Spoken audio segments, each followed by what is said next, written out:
شاعری روز ازل سے ہوئی تخلیق ندیم، شعر سے کم نہیں انسان کا پیدا ہونا۔ احمد ندیم قاسمی اردو کے ان گنتی کے ادیبوں اور شاعروں میں سے ہیں جنہوں نے شاعری اور افسانہ نگاری دونوں میں نام کمایا۔ سعادت حسن منٹو، راجندر سنگھ بیدی اور عصمت چغتائی کے دور عروج میں کسی دوسرے افسانہ نگار کا چراغ جلنا مشکل تھا، لیکن قاسمی نے اس عہد میں اپنی اہمیت کا لوہا منوایا۔ انہوں نے انسانی فطرت کے پیچ و خم کو اپنے گہرے مشاہدے کی روشنی میں ایک جامع شکل دی۔ ان کے افسانوں میں ہر نوع کے کردار پائے جاتے ہیں۔ عورتوں کی مظلومی پر لکھے گئے ان کے افسانے ان کو اپنے ہم عصروں سے ممتاز کرتے ہیں۔ تجھے کھو کر بھی تجھے پاؤں جہاں تک دیکھوں، حسن یزداں سے تجھے حسن بتاں تک دیکھوں، تو نے یوں دیکھا ہے جیسے کبھی دیکھا ہی نہ تھا، میں تو دل میں تیرے قدموں کے نشاں تک دیکھوں، صرف اس شوق میں پوچھی ہیں ہزاروں باتیں، میں تیرا حسن تیرے حسن بیاں تک دیکھوں، میرے ویرانے جہاں میں تیری یادوں کے طفیل، پھول کھلتے نظر آتے ہیں جہاں تک دیکھوں، وقت نے ذہن میں دھندلا دیے تیرے خد و خال، وقت نے ذہن میں دھندلا دیے تیرے خد و خال، یوں تو میں ٹوٹتے تاروں کا دھواں تک دیکھوں، دل گیا تھا تو یہ آنکھیں بھی کوئی لے جاتا، میں فقط ایک ہی تصویر کہاں تک دیکھوں، ایک حقیقت صحیح فردوس میں حوروں کا وجود، حسن انسان سے نبٹ لوں تو وہاں تک دیکھوں۔ ان کے زمانہ میں ایک وقت ایسا تھا جب پاکستانی ادیب و شاعر دو گروپوں میں تقسیم ہو گئے تھے، ایک احمد ندیم قاسمی کا گروپ تھا اور دوسرا وزیر آغا کا گروپ۔ ہم عصر شعراء میں نون میم راشد اور فیض احمد فیض سے ان کی نہیں بنتی تھی۔ اپنے قریبی دوست پروفیسر فتح محمد ملک کو انہوں نے جو خطوط لکھے ان سے ظاہر ہوتا ہے کہ معاصر شعراء کے حوالہ سے ان کے اندر خود پسندی اور رعونت پیدا ہو گئی تھی۔ وہ خود کو فیض سے بہتر شاعر سمجھتے تھے۔ قاسمی کی ایک نظم ریت سے بت نہ بنا اے میرے اچھے فنکار، ریت سے بت نہ بنا اے میرے اچھے فنکار، ایک لمحے کو ٹھہر میں تجھے پتھر لا دوں، میں تیرے سامنے انبار لگا دوں، لیکن کون سے رنگ کا پتھر تیرے کام آئے گا؟ سرخ پتھر جسے دل کہتی ہے بے دل دنیا، یا وہ پتھرائی ہوئی آنکھ کا نیلا پتھر جس میں صدیوں کے تغیر کے پڑے ہیں ڈورے؟ کیا تجھے روح کے پتھر کی ضرورت ہوگی جس پہ حق بات بھی پتھر کی طرح گرتی ہے؟ ایک وہ پتھر ہے جو کہلاتا ہے تہذیب سفید، اس کے مرمر میں سیاہ خون جھلک جاتا ہے۔ ایک انصاف کا پتھر بھی تو ہوتا ہے، مگر ہاتھ میں تیشہ زر ہو تو وہ ہاتھ آتا ہے۔ جتنے معیار ہیں اس دور کے سب پتھر ہیں، جتنی اقدار ہے اس دور کے سب پتھر ہیں، سبزہ و گل بھی ہوا اور فضا بھی پتھر، میرا الہام تیرا ذہن رسا بھی پتھر، اس زمانے میں تو ہر فن کا نشاں پتھر ہے، ہاتھ پتھر ہیں تیرے میری زباں پتھر ہے، ریت سے بت نہ بنا اے میرے اچھے فنکار، ریت سے بت نہ بنا اے میرے اچھے فنکار۔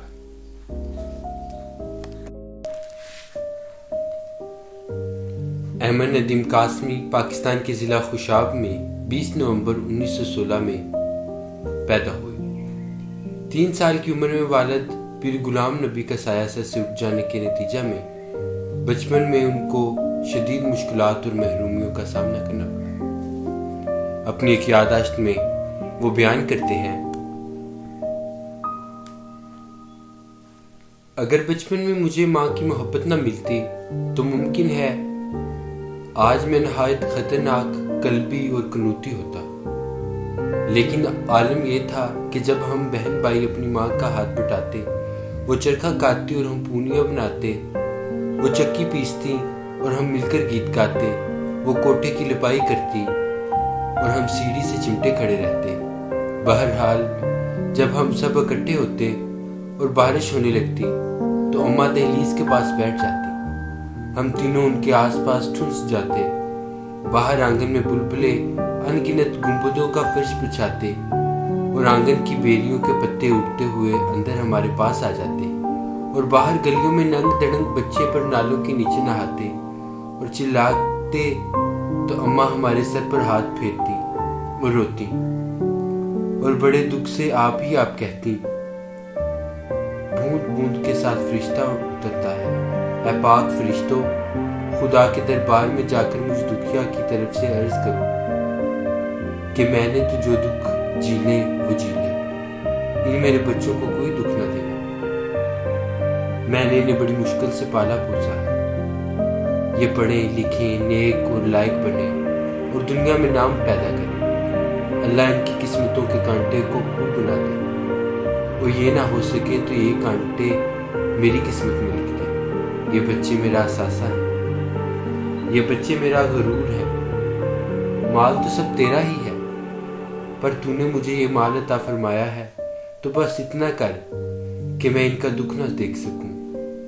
بوند بوند کو پکار رہی ہوں، میری پھٹی ہوئی پوروں اور کٹی ہوئی ایڑیوں کی لاج تیرے ہاتھ میں ہے یا رب العالمین۔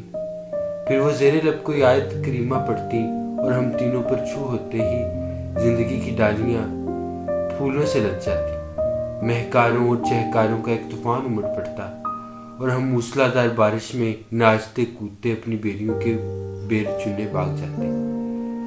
آپا پکارتی، کیڑا ہے بیر میں، اور میں گول مٹول احمد شاہ ناچتے ہوئے اپنے بدی آواز میں گاتے، کیڑا ہے بیر میں، دانا ہے ڈیر میں، رتی ہے سیر میں، کھائے جاؤ کھائے جاؤ۔ انداز ہو بہو تیری آواز پاک کا تھا، دیکھا نکل کے گھر سے تو جھونکا ہوا کا تھا۔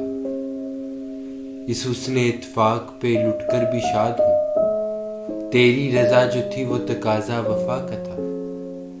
دل راکھ ہو چکا تو چمک اور بڑھ گئی، دل راکھ ہو چکا تو چمک اور بڑھ گئی، یہ تیری یاد تھی کہ عمل کیمیا کا تھا۔ اس رشتہ لطیف کے اسرار کیا کھلے، اس رشتہ لطیف کے اسرار کیا کھلے، تو سامنے تھا اور تصور خدا کا تھا۔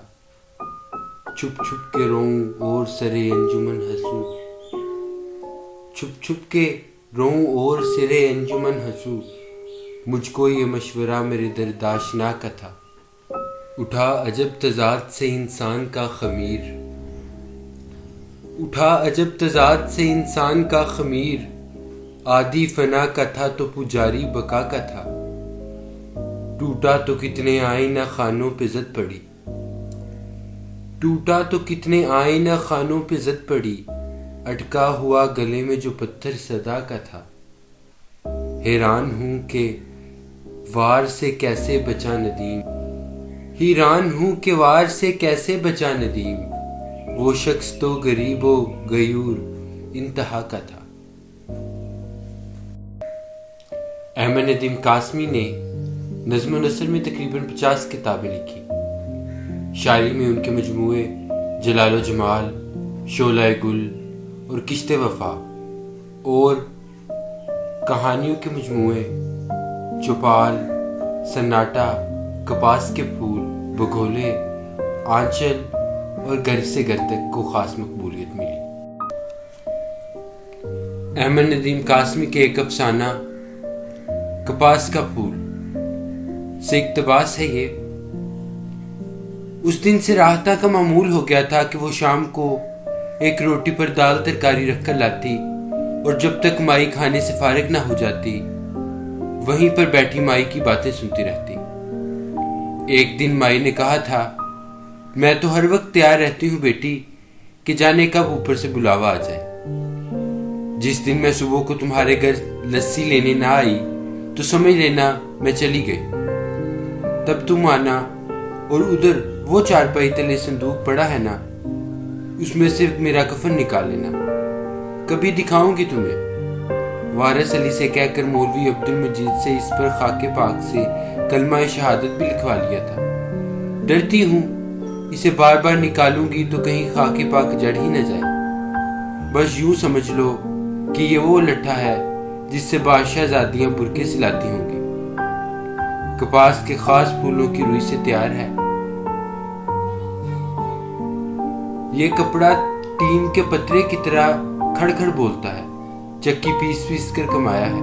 میں لوگوں کو عمر بھر آٹا دیتی رہی ہوں اور ان سے کفن لیتی رہی ہوں۔ کیوں بیٹی، یہ کوئی گھاٹے کا سودا تھا؟ نہیں تھا نا۔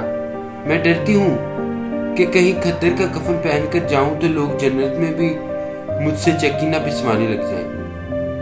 پھر اپنے پوپلے منہ سے مسکرا کر اس نے پوچھا، تمہیں دکھاؤں؟ نہ مائنا، راہتا نے ڈر کر کہا۔ خاک پاک جڑ گئی تو؟ پھر اس نے موضوع بدلنے کی کوشش کی۔ ابھی تو تم 20 سال اور جیو گی۔ تمہارے ماتھے پر تو 5 لکیریں ہیں۔ 5، 20 یا 100؟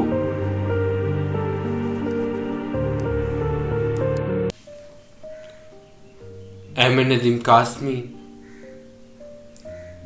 10 جولائی 2006 کو دار فانی سے کوچ کر گئے، لیکن مداحوں اور اپنے چاہنے والوں کے دلوں میں وہ آج تک زندہ ہیں۔ ان کی شخصیت کے چیدہ چیدہ پہلو آج ہم نے بیان کیے۔ اب اختتام پر ان کی ایک مشہور زمانہ غزل آپ کے لیے پیش کرتا ہوں۔ کون کہتا ہے کہ موت آئی تو مر جاؤں گا، میں تو دریا ہوں سمندر میں اتر جاؤں گا، تیرا در چھوڑ کے میں اور کدھر جاؤں گا، گھر میں گھر جاؤں گا صحرا میں بکھر جاؤں گا، اب تیرے شہر میں آؤں گا مسافر کی طرح، سایہ ابر کی مانند گزر جاؤں گا، تیرے پہلو سے جو اٹھوں گا تو مشکل یہ ہے، صرف ایک شخص کو پاؤں گا جدھر جاؤں گا، تیرا پیمان وفا راہ کی دیوار بنا، ورنہ سوچا تھا کہ جب چاہوں گا مر جاؤں گا، چارہ سازوں سے الگ ہے میرا معیار کہ میں زخم کھاؤں گا تو کچھ اور سنور جاؤں گا، اب تو خورشید کو گزرے ہوئے صدیاں گزری، اب اسے ڈھونڈنے میں تابہ سحر جاؤں گا، زندگی شمع کی مانند جلاتا ہوں ندیم، زندگی شمع کی مانند جلاتا ہوں ندیم، بجھ تو جاؤں گا مگر صبح تو کر جاؤں گا۔